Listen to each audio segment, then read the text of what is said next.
He reo karanga ki ngā iwi o Kirikiriroa kia kara huihui ki ngā maara nui o Kirikiriroa. Tā kiritū nei ko te mana motu ake te tua papa. Tua uri uri whai o te hāpai ake te kawe ake ko te mauri ora ko te mana tapu. Waka ea kau ake tau ana. A e tā kināna te kawa he tohu o te mātahi o te tau. I rawe, te tāinga mai o te kāhueriki o te tumuaki o te Koromatua me ngā iwi o Kirikiriroa e tahu ana te ahi. Ka mutu he hokinga whakaaro ki a rātou kua nunumi ki te pō.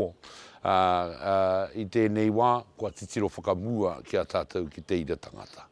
Karanga mai ki te hunga rori rori, kua putake i mua i te kōkō o te tamehei. Te mahi a te Māori, tapa. He no, kua tae mai ruto i te ngā kaunui. Kua tae mai ruto i te whakapono nui.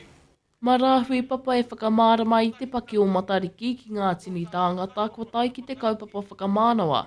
Hei tāna ka whakamārama e ia i ngā kōrero e ai ki a tainui. Ko te paki o Matariki tonu, ko ona whakamārama, ko ona titiro whakamuri, ko ona titiro whakamua. Engari ko te āhuatanga o te tarere o te paki o Matariki, e ai ki a tainui kōrero, e kōrero nei i te āhuatanga o tēnei kāhui whetū, he mea whakakotahi a tātou. Kei konei te tī me te tā e whakanui ana i te karanga tauhou o Matariki ki Waikato ki ngā maara nui o Kirikiriroa. Ko tai mai te Koromatua, a mea Tim McAdow, ko tai mai te Kiingitanga, ara ko te tuihine o Kiingitanga ko Heni, ko tai mai te Tumuaki a Hone, ko tai mai hoki a Rāhui, hei kanohi i a Waikato tainui, wai hoki hei kanohi tō tātou kuini Māori, te arikinui ngā waihono i te pō. Wahine whae aha kui kōka, ka tuku mihi atu ki a koutou katoa, na papatua nuku te karanga tuatani, e tangi ana ki runga rawa rangi nui. E ai ki te hi o ngā kaikauni hera wāri Māori o Kirikiriroa a Maria Huata, he reo aumihi, he reo kōmihi tāna ki te hunga i whakarite i te kaupapa. E whakangahau ana te pēne rongonui a te harmonic resonators, ana me mihi kātika ki te hunga nā rātou tēnei ki kaupapa i whakarite ara ko te ohu whakaita, ki raru i te mana o te tia tangata, te hea mana ara ko Malena Ruka. Ko nei te tīmatanga o ngā kaupapa e whakamānawa i a Matariki hurinua i ngā rohe o Waikato me Waipa. A he tata ki te rima te kau o ngā kaupapa kua whakaritea hei whakamānawa i a Matariki.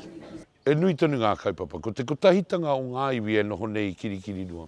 Me te nui o ratau i puta mai i tēnei haora rori o te ata, kaore anō i kōkō te tame hei kua puta mai ngā iwi ki te whakanui a Matariki. He mea nui ki te hunga kua tai mai. Nā reira, i te mea kei runga tātou i te whenua o tainui waka o Ngāti Wairere, e mihi ana ki a rātou, nā rātou mātou i kōwhiri mai ki roto i a rātou, ana ko te Kiingitanga kei runga i ngā wā katoa.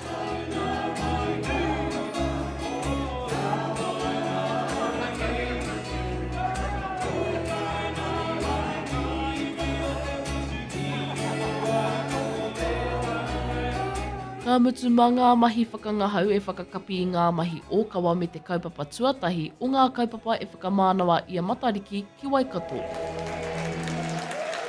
Macie Kuki, Aukaha.